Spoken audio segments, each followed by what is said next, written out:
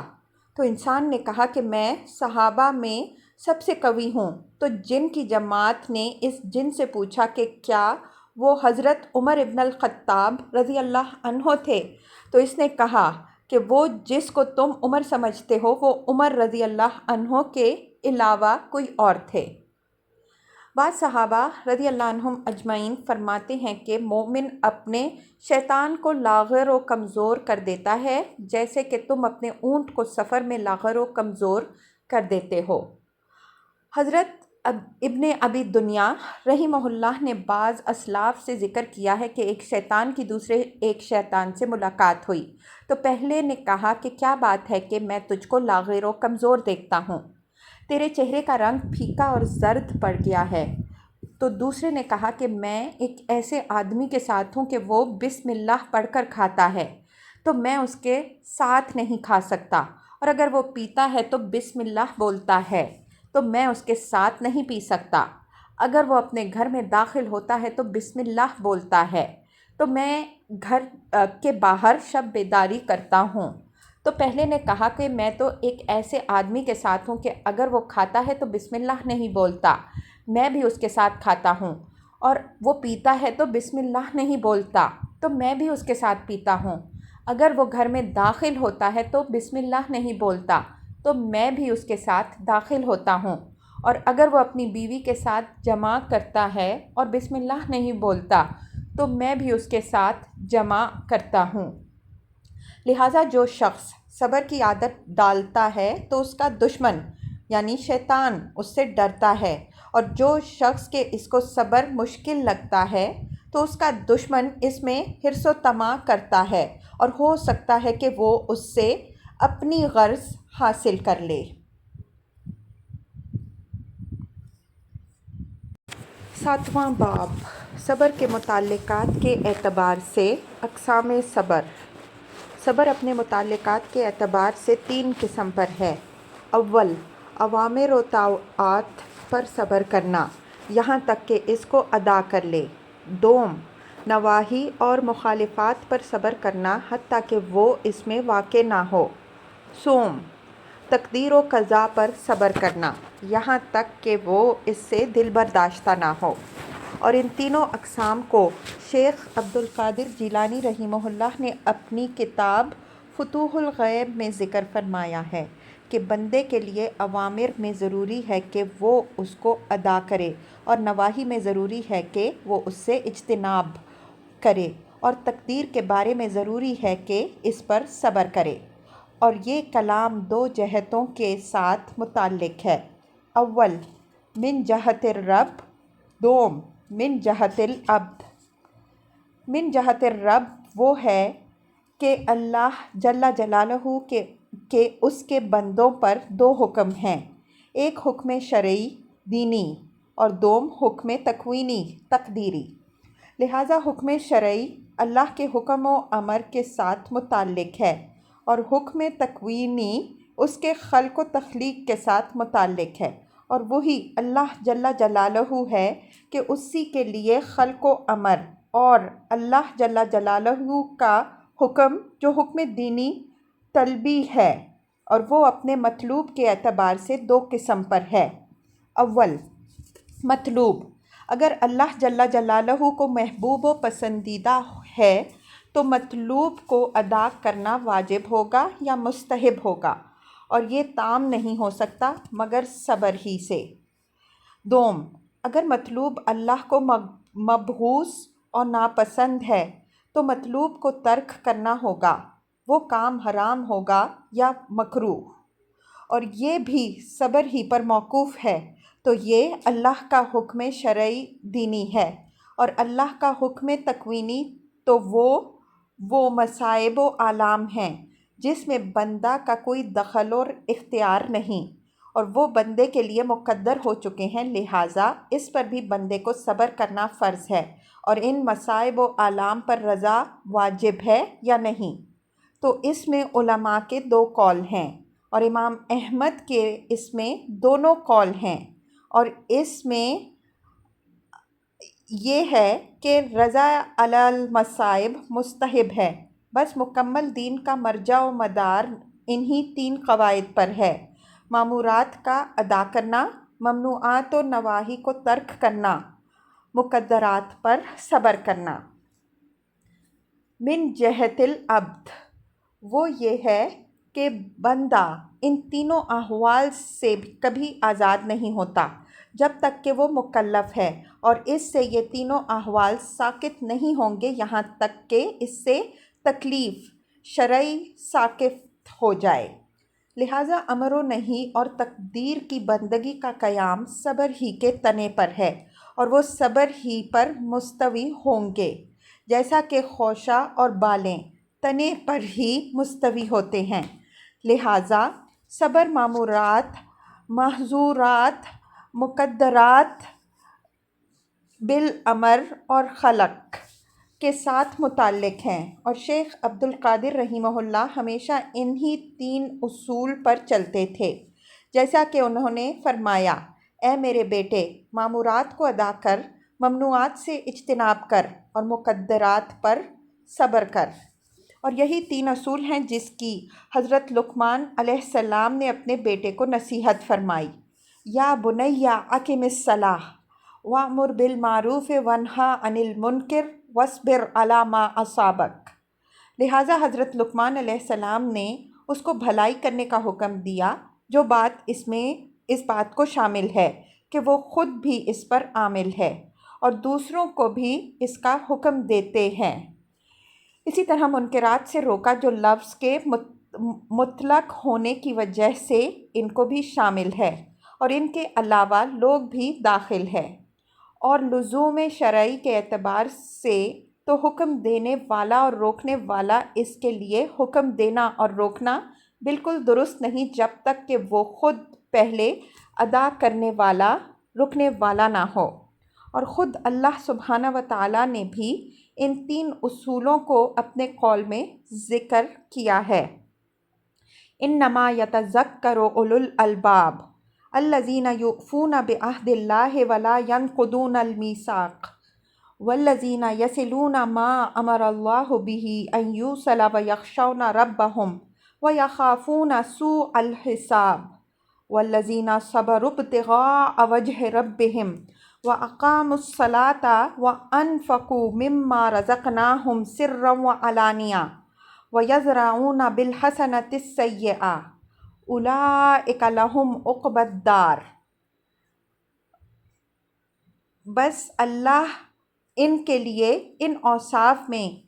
ایمان اور اسلام کے مقام و درجات کو جمع کر دیتا ہے، اور اللہ سبحانہ و تعالیٰ نے اپنے عہد و پیمان کا ایفا پر جو اللہ نے ان سے کیے تھے ان کی تعریف فرمائی، اور یہ عام ہے اللہ کے اس امر و نہی کو بھی جس کا عہد ان سے بھی ہوا تھا جو ان کے اور اللہ کے مابین اور بندہ اور مخلوق کے مابین ہیں، اور اللہ نے یہ بھی فرمایا کہ وہ اس عہد و پیمان کے ایفا پر ایسے قائم و دائم رہیں کہ ان کی جانب سے کبھی نقص و بے وفائی واقع نہیں ہوئی۔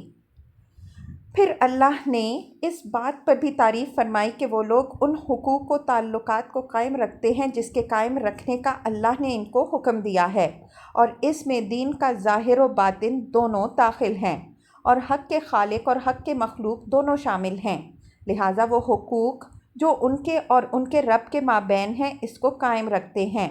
یعنی اللہ وحدہ لا شریک لہ کی عبادت و بندگی کرتے ہیں اور اس کی اطاعت کو قائم رکھتے ہیں، اس کی طرف رجوع کرتے ہیں، اس پر ہی توکل و بھروسہ رکھتے ہیں،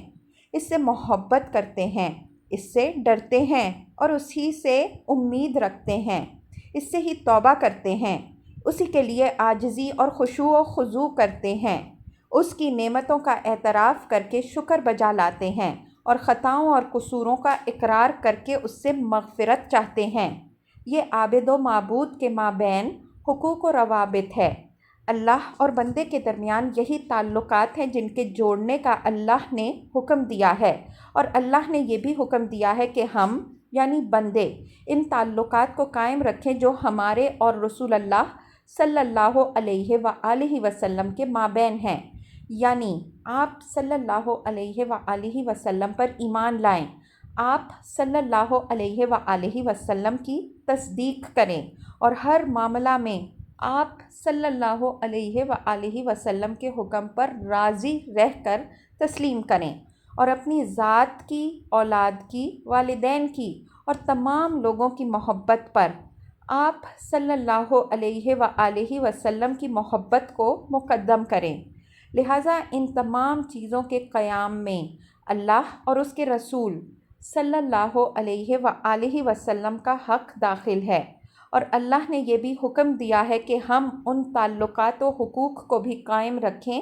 جو ہمارے اور والدین اور رشتہ داروں کے مابین ہیں،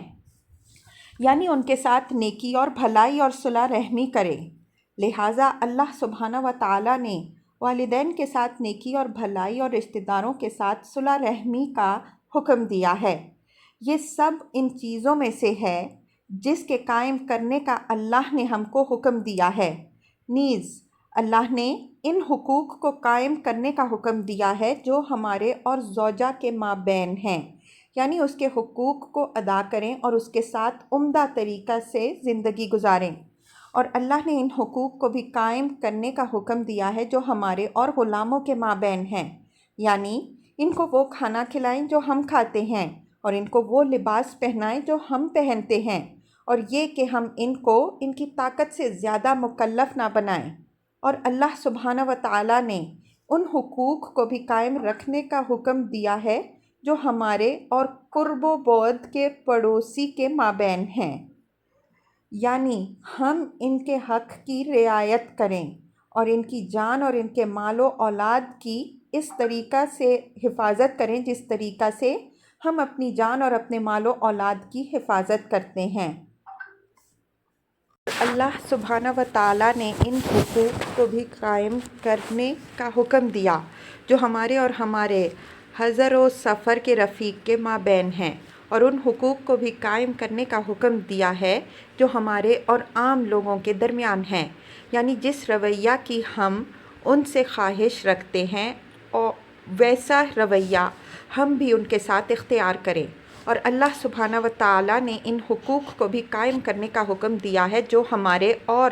کرامن کاتبین کے مابین ہیں، یعنی ہم ان کا اکرام و احترام کریں اور ان سے اس طرح شرم و حیا کریں جس طرح کہ ایک آدمی اپنے جلیس سے کرتا ہے اور اس شخص سے کرتا ہے جو اس کا اکرام و احترام کرتا ہو۔ یہ سب کے سب وہ حقوق ہیں جس کے بارے میں اللہ نے حکم دیا ہے کہ اس کو قائم رکھیں۔ پھر اللہ سبحانہ و تعالیٰ نے ان حضرات کو ان حقوق کی ادائیگی پر اکسانے والی چیزوں کو بھی بیان کیا، اور وہ اللہ کی خشیت اور قیامت کے دن کے سوء حساب کا خوف ہے، اور کسی شخص کے لیے ہرگز ممکن نہیں ہے کہ وہ اللہ کی خشیت کے بغیر ان حقوق کو قائم کریں جس کا اللہ نے حکم دیا ہے، اور جب خشیت ہی قلب سے رحلت کر جائے گی تو یہ وصل و تعلق بھی منقطع ہو جائے گا۔ پھر اللہ سبحانہ و تعالیٰ نے ان سب کو ایک اصل و جڑ پر جمع کر دیا جو ان سب کے لیے میخ و کیل اور ان کے لیے بنیاد و مدار ہے، جس پر یہ سب کے سب دائرہ ہوتے ہیں، اور وہ ہے صبر۔ اللہ تعالیٰ فرماتا ہے وَالَّذِينَ صَبَرُوا ابْتِغَاءَ وَجْهِ رَبِّهِمْ،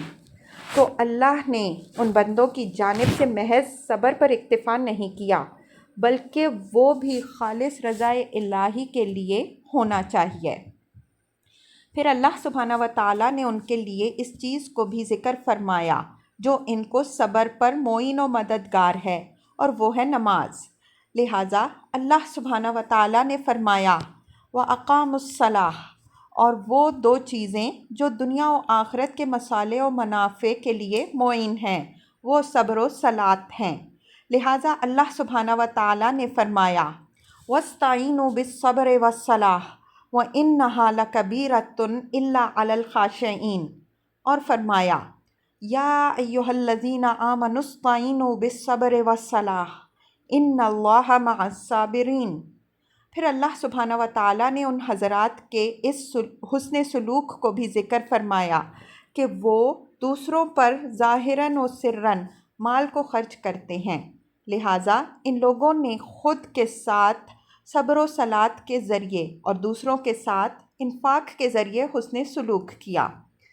پھر اللہ جل جلالہ نے ان کے اس حال کو بھی بیان فرمایا کہ جب ان پر ظلم کیا جاتا ہے اور ایذا پہنچائی جاتی ہے تو وہ لوگ اس کا بدلہ نہیں لیتے بلکہ برائی کو اچھائی سے دفع کرتے ہیں، لہٰذا یہ حضرات ان لوگوں کے ساتھ احسان و بھلائی کرتے ہیں جو ان کے ساتھ برائی سے پیش آتے ہیں۔ لہٰذا اللہ تعالیٰ نے فرمایا وَيَدْرَؤُونَ بِالْحَسَنَةِ السَّيِّئَةَ، اور بعض حضرات نے اس آیت کی یہ بھی تفسیر کی ہے کہ وہ بندے گناہ کو اس کے بعد نیکی کر کے دفع کرتے ہیں، جیسے کہ اللہ جل جلالہ نے فرمایا ان الحسنات یذہبن السیئات، اور نبی کریم صلی اللہ علیہ وآلہ وسلم نے فرمایا اتبع السیئۃ الحسنۃ تمحھھا، اور صحیح بات یہ ہے کہ آیت ان دونوں تفسیر کو عام اور شامل ہے۔ خلاصہ یہ ہے کہ یہ آیتیں ایمان و اسلام کے تمام مقام و مرتبہ اور حقوق کو شامل ہیں، اور وہ فعل مامور، ترک محظور اور صبر علی المقدور پر مشتمل ہے۔ اور تحقیق کہ اللہ جل جلالہ نے ان تینوں اصولوں کو اپنے قول بلا ان تصبروا وتتقوا میں، اور انہ من یتقی ویصبر میں، اور یا ایھا الذین آمنوا اصبروا وصابروا ورابطوا واتقوا اللہ لعلکم تفلحون میں ذکر کیا ہے۔ لہٰذا ہر جگہ اور ہر مقام میں تقوی صبر کے ساتھ متصل ہے جو ان تین اصول ہی پر مشتمل ہے، اس لیے کہ تقوی کی حقیقت بھی فعل مامور اور ترک محظور ہے۔